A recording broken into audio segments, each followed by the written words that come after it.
잘못된 가치관과 왜곡된 정체성을 심어주려고 각종 SNS와 다양한 그런 컨텐츠들을 통해서 여러분들에게 인풋을 시도하고 있어요.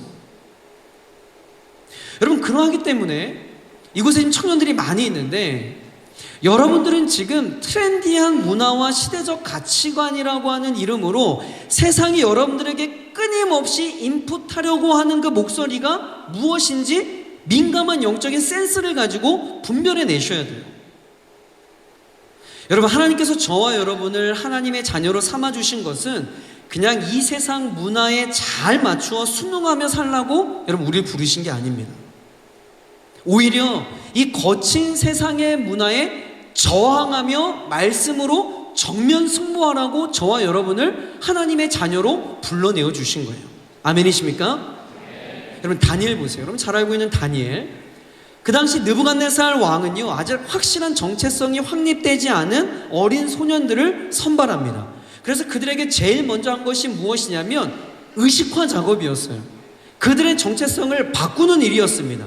그래서 갈대아 언어와 바벨론의 문화로, 학문으로 세뇌를 시켜 이 바벨론 사람으로 변화시켜야겠다라고 하는 계획을 가지고 있었어요.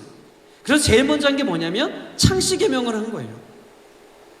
여호와 하나님이 나의 심판자이다 라고 하는 뜻의 이 다니엘이라고 하는 이름에서 바벨론의 신 중에 하나인 이 벨이 나의 삶을 지킨다 라고 하는 의미의 뜻을 가진 벨드사살로 바꾸어 버린 거예요.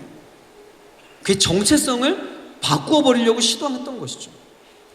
그런데 여러분, 그런 상황 속에서도 여러분 다니엘은 이 바벨론에서 들려오는 세상의 목소리에 동화되지 않도록 필사적으로 저항하는 모습을 다니엘 곳곳에서 우리는 발견하게 됩니다. 그러니까 세상이 나에게 인풋하려고 하는 그 모든 목소리들을 거부하고 하나님이 나에게 무엇이라고 말씀하시는지,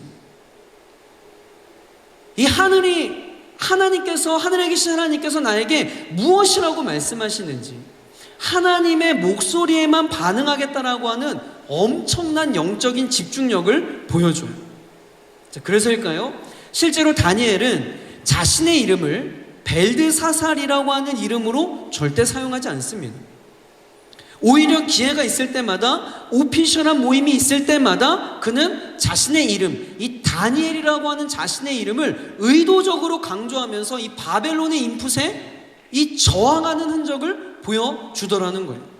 자, 볼까요? 8장 1절 상반절에 보면 나 다니엘에게 처음 나타난 환상 후에 15절에 나 다니엘이 이 환상을 보고, 9장 2절 나 다니엘이 책을 통해 여호와께서 말씀으로, 10장 2절 그때 나 다니엘이 여러분, 이처럼 다니엘이 영적으로 혼탁한 바벨론 한가운데에 서 있었지만 세상에 물들지 않을 수 있었던 것은요, 세상의 목소리를 거부하고 하나님이 나를 무엇이라 여기시는지, 하나님이 나에게 어떤 정체성을 심어주셨는지 그 하나님의 분명한 음성에 귀 기울였기 때문에 우리가 알고 있었던 다니엘이 있을 수 있었다라는 거예요. 여러분, 이건 정말 중요한 이야기입니다. 왜냐하면 누군가에게 어떤 소리를 듣느냐에 따라서 그 사람의 가치관과 정체성이 결정되어지기 때문에 그래요. 그러하기 때문에 저와 여러분들이 들어야 할 소리는 무엇이냐면 진리의 말씀, 생명의 말씀, 변하지 않는 말씀, 삶의 기준이 되는 하나님의 말씀, 성경 안에 기록된 하나님의 음성을 들어야 되는 줄 믿으시길 바랍니다. 그럼 저의 이야기를 한번 해볼게요. 저는요, 서울에 있는 이 오른교회라고 하는 교회에서 이 청년사역을 오랫동안 해왔습니다. 제가 본격적으로 이 청년사역을 새롭게 이제 드라이브를 걸기 위해 이제 시도하고 있는데, 주변에서 하나같이 하는 소리가 뭐냐면, 왜 다시 이 코로나 시국에 청년사역을 시작하려고 하냐라는 거예요. 아무도 하지 않는 청년사역을 왜 이 타이밍에 하려고 하냐. 그냥 어른들 그렇게 작년사역하고 편하게 쉽게 그렇게 해라. 왜 그 고생을 하냐. 더 이상 청년사역 소망이 없다. 이제 더 이상 청년들 모이지 않고 청년 공동체 부흥되지 않는다. 이런 이야기들만 주변에서 하는 거예요. 그리고 제가 실제로 청년들을 만나봐도 그들의 삶 속에 뭐 소망도 보이지도 않고 희망도 보이지도 않고 모두 다 영적인 패배주의에 빠져가지고 허우적대고 있는 모습들만 보였어요. 그때 절망과 이 좌절감이 막 몰려오더라고요. 그래서 금식을 선포하고 안 되겠다. 하나님 앞에서 이 죽기 살기 심정으로 하나님, 제가 왜 다시 청년 사역에 뛰어들어야 하는지 그 이유를 명확하게 이야기해 주세요. 하나님, 하나같이 주변에서는 이제 청년 사역 안 된다고 합니다. 이제 더 이상 청년 사역에 소망이 없다고 합니다. 이런 부정적인 소리인데 제가 하나님의 명확한 응답을 듣지 않으면 제가 아무것도 시작할 수 없습니다. 이제 떼쓰기 작전으로 이제 들어갔어요. 투정하는 이제 기도로 이제 시작하면서 며칠이 지났을까요? 골방에서 기도하고 말씀 보고 기도하고 말씀 보고, 그러니까 정말 아무것도 할 수 있는 게 없었어요. 기도하고 말씀 보고 이렇게 반포기 심정으로 그렇게 금식하며 시간을 보내고 있는데, 로마서를 묵상 중에 하나의 키워드가 제 심령에 확 들어오기 시작했습니다.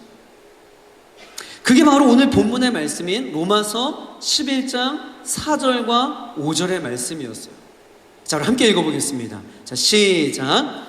내가 나를 위하여 바알에게 무릎을 꿇지 아니한 사람 7,000명을 남겨두었다 하셨으니 그런즉 이와 같이 지금도 은혜로 택하심을 따라 남은 자가 있느니라. 아멘. 평소에는 그냥 지나쳤던 말씀이었는데 금식하며 하나님, 제가 왜 청년 사역에 뛰어들어야 됩니까? 왜 이 시대의 청년들을 다시 한번 제가 목숨을 걸고 뛰어들어야 됩니까? 이런 마음으로 금식하며 기도하고 있는 이때 하나님께서 이 말씀에 더 이상 넘어가지 못하고 이 말씀에 제 시선이 고정하게 하셨어요. 그리고 이 말씀이 제가 왜 다시 청년 사역에 뛰어들어야 되는지 명확한 이유로 제 심령 가운데 해석이 되어졌어요. 다 무너진 줄 알았는데, 이제 정말 청년 사역이 끝이라 생각했는데, 캠퍼스 사역이 이제 안 된다라고 생각했는데 아니라는 거예요. 아니라는 겁니다.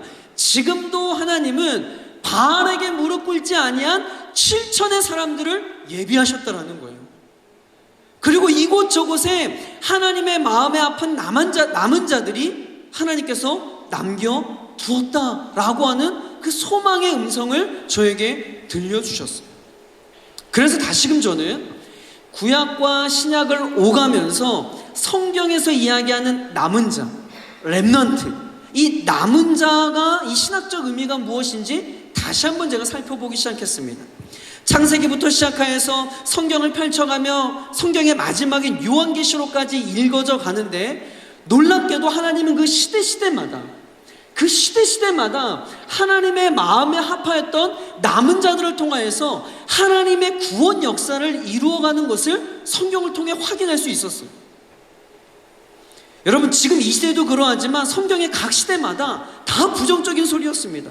더 이상 안 된다고, 이제 하나님이 없다고, 하나님이 살아계지 않는다고, 다 그런 부정적인 소리들만 하고 있었던 시대의 연속이었어요. 그런데 놀랍게도 그때마다 하나님은 하나님의 마음에 합하였던 소수의 남은 자들, 렘넌트를 통하여서 하나님의 구원 역사를 이루어가고 있었다라는 것을 확인했던 것이죠. 여러분, 이 사람들 잘 알고 있을 거예요. 여러분, 애플의 창업자 스티브 잡스, 그리고 페이스북의 창업자 마크 저커버그, 그리고 구글의 창업자 레리 페이지. 여러분, 이 세 사람을 여러분들 잘 알고 있을 겁니다. 여러분, 각기 다른 스타일과 다른 어떤 성품, 다른 리더십의 색깔을 가지고 있지만 이들에게 동일하게 붙어있는 수식어가 있는데, 그것이 무엇이냐면 바로 게임 체인저라고 하는 호칭이에요. 이 시대가 이 세 사람에게 붙여진 호칭이 무엇이냐면 게임 체인저라고 하는 호칭입니다. 세상의 흐름을 뒤바꿔 버린 대단한 영향력을 끼친 사람이라는 것이죠. 그러나 여러분, 이 세상을 움직이는 이 영향력은 그저 수면 위로 겉으로 드러난 영향력일 뿐이에요.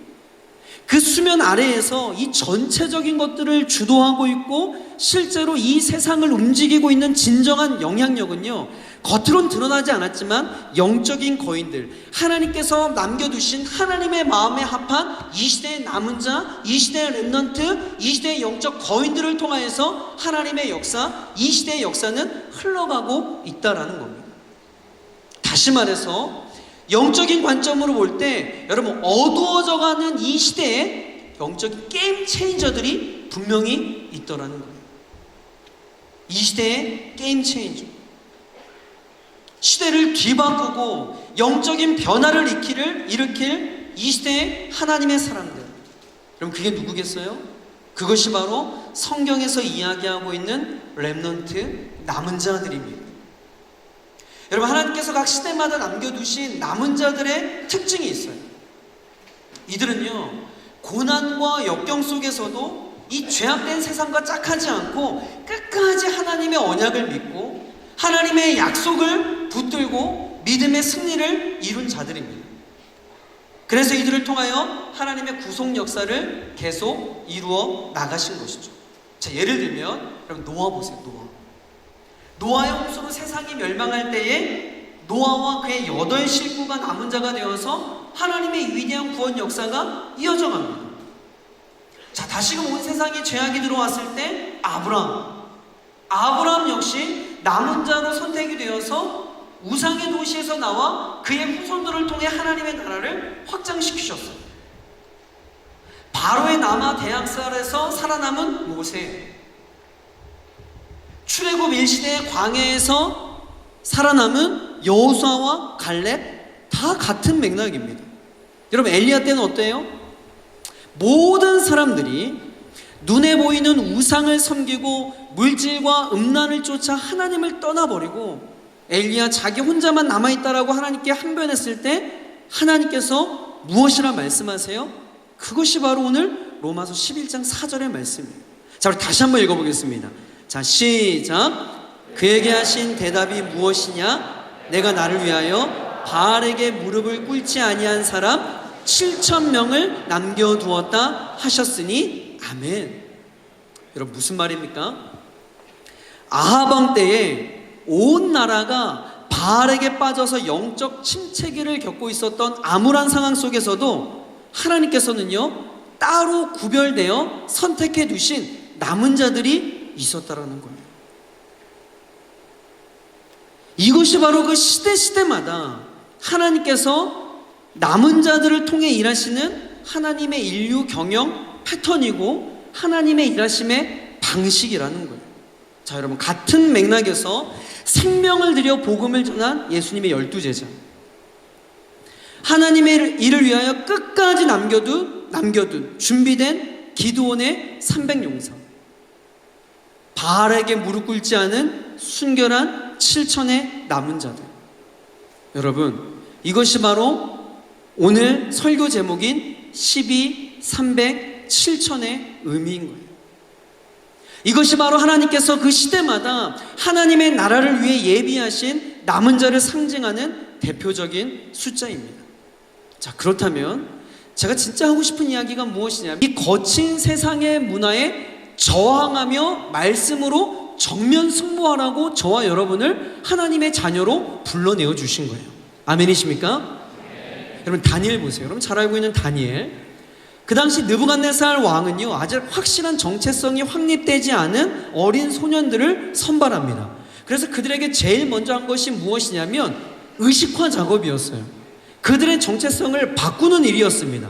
그래서 갈대아 언어와 바벨론의 문화로, 학문으로 세뇌를 시켜 이 바벨론 사람으로 변화시켜야겠다라고 하는 계획을 가지고 있었어요. 그래서 제일 먼저 한 게 뭐냐면 창시계명을 한 거예요. 여호와 하나님이 나의 심판자이다 라고 하는 뜻의 이 다니엘이라고 하는 이름에서 바벨론의 신 중에 하나인 이 벨이 나의 삶을 지킨다 라고 하는 의미의 뜻을 가진 벨드사살로 바꾸어 버린 거예요. 그 정체성을 바꾸어 버리려고 시도했던 것이죠. 그런데 여러분, 그런 상황 속에서도 여러분, 다니엘은 이 바벨론에서 들려오는 세상의 목소리에 동화되지 않도록 필사적으로 저항하는 모습을 다니엘 곳곳에서 우리는 발견하게 됩니다.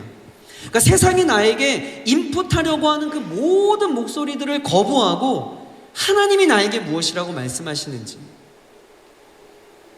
이 하늘에 계신 하나님께서 나에게 무엇이라고 말씀하시는지, 하나님의 목소리에만 반응하겠다라고 하는 엄청난 영적인 집중력을 보여줘요. 자, 그래서일까요? 실제로 다니엘은 자신의 이름을 벨드사살이라고 하는 이름으로 절대 사용하지 않습니다. 오히려 기회가 있을 때마다, 오피셜한 모임이 있을 때마다 그는 자신의 이름, 이 다니엘이라고 하는 자신의 이름을 의도적으로 강조하면서 이 바벨론의 인풋에 이 저항하는 흔적을 보여주더라는 거예요. 자, 볼까요? 8장 1절 상반절에 보면 나 다니엘에게 처음 나타난 환상 후에 15절에 나 다니엘이 이 환상을 보고 9장 2절 나 다니엘이 책을 통해 여호와께서 말씀으로 10장 2절 그때 나 다니엘이 여러분, 이처럼 다니엘이 영적으로 혼탁한 바벨론 한가운데에 서 있었지만 세상에 물들지 않을 수 있었던 것은요, 세상의 목소리를 거부하고 하나님이 나를 무엇이라 여기시는지, 하나님이 나에게 어떤 정체성을 심어주셨는지 그 하나님의 분명한 음성에 귀 기울였기 때문에 우리가 알고 있었던 다니엘이 있을 수 있었다라는 거예요. 여러분, 이건 정말 중요한 이야기입니다. 왜냐하면 누군가에게 어떤 소리를 듣느냐에 따라서 그 사람의 가치관과 정체성이 결정되어지기 때문에 그래요. 그러하기 때문에 저와 여러분들이 들어야 할 소리는 무엇이냐면 진리의 말씀, 생명의 말씀, 변하지 않는 말씀, 삶의 기준이 되는 하나님의 말씀, 성경 안에 기록된 하나님의 음성을 들어야 되는 줄 믿으시기 바랍니다. 그럼 저의 이야기를 한번 해볼게요. 저는요, 서울에 있는 이 오른교회라고 하는 교회에서 이 청년사역을 오랫동안 해왔습니다. 제가 본격적으로 이 청년사역을 새롭게 이제 드라이브를 걸기 위해 이제 시도하고 있는데, 주변에서 하나같이 하는 소리가 뭐냐면, 왜 다시 이 코로나 시국에 청년사역을 시작하려고 하냐라는 거예요. 아무도 하지 않는 청년사역을 왜 이 타이밍에 하려고 하냐. 그냥 어른들 그렇게 작년사역하고 편하게 쉽게 그렇게 해라. 왜 그 고생을 하냐. 더 이상 청년사역 소망이 없다. 이제 더 이상 청년들 모이지 않고 청년 공동체 부흥되지 않는다. 이런 이야기들만 주변에서 하는 거예요. 그리고 제가 실제로 청년들을 만나봐도 그들의 삶 속에 뭐 소망도 보이지도 않고 희망도 보이지도 않고 모두 다 영적인 패배주의에 빠져가지고 허우적대고 있는 모습들만 보였어요. 그때 절망과 이 좌절감이 막 몰려오더라고요. 그래서 금식을 선포하고 안 되겠다. 하나님 앞에서 이 죽기 살기의 심정으로 하나님, 제가 왜 다시 청년 사역에 뛰어들어야 하는지 그 이유를 명확하게 이야기해 주세요. 하나님, 하나같이 주변에서는 이제 청년 사역 안 된다고 합니다. 이제 더 이상 청년 사역에 소망이 없다고 합니다. 이런 부정적인 소리인데 제가 하나님의 명확한 응답을 듣지 않으면 제가 아무것도 시작할 수 없습니다. 이제 떼쓰기 작전으로 이제 들어갔어요. 투정하는 이제 기도로 이제 시작하면서 며칠이 지났을까요? 골방에서 기도하고 말씀 보고 기도하고 말씀 보고, 그러니까 정말 아무것도 할 수 있는 게 없었어요. 기도하고 말씀 보고 이렇게 반포기 심정으로 그렇게 금식하며 시간을 보내고 있는데, 로마서를 묵상 중에 하나의 키워드가 제 심령에 확 들어오기 시작했습니다. 그게 바로 오늘 본문의 말씀인 로마서 11장 4절과 5절의 말씀이었어요. 자, 우리 함께 읽어보겠습니다. 자, 시작. 내가 나를 위하여 바알에게 무릎을 꿇지 아니한 사람 7,000명을 남겨두었다 하셨으니 그런즉 이와 같이 지금도 은혜로 택하심을 따라 남은 자가 있느니라. 아멘. 평소에는 그냥 지나쳤던 말씀이었는데 금식하며 하나님, 제가 왜 청년 사역에 뛰어들어야 됩니까? 왜 이 시대의 청년들을 다시 한번 제가 목숨을 걸고 뛰어들어야 됩니까? 이런 마음으로 금식하며 기도하고 있는 이때 하나님께서 이 말씀에 더 이상 넘어가지 못하고 이 말씀에 제 시선이 고정하게 하셨어요. 그리고 이 말씀이 제가 왜 다시 청년 사역에 뛰어들어야 되는지 명확한 이유로 제 심령 가운데 해석이 되어졌어요. 다 무너진 줄 알았는데, 이제 정말 청년 사역의 끝이라 생각했는데, 캠퍼스 사역이 이제 안 된다라고 생각했는데 아니라는 거예요. 아니라는 겁니다. 지금도 하나님은 바알에게 무릎 꿇지 아니한 7천의 사람들을 예비하셨다라는 거예요. 그리고 이곳저곳에 하나님의 마음에 아픈 남은 자들이 하나님께서 남겨두었다라고 하는 그 소망의 음성을 저에게 들려주셨어요.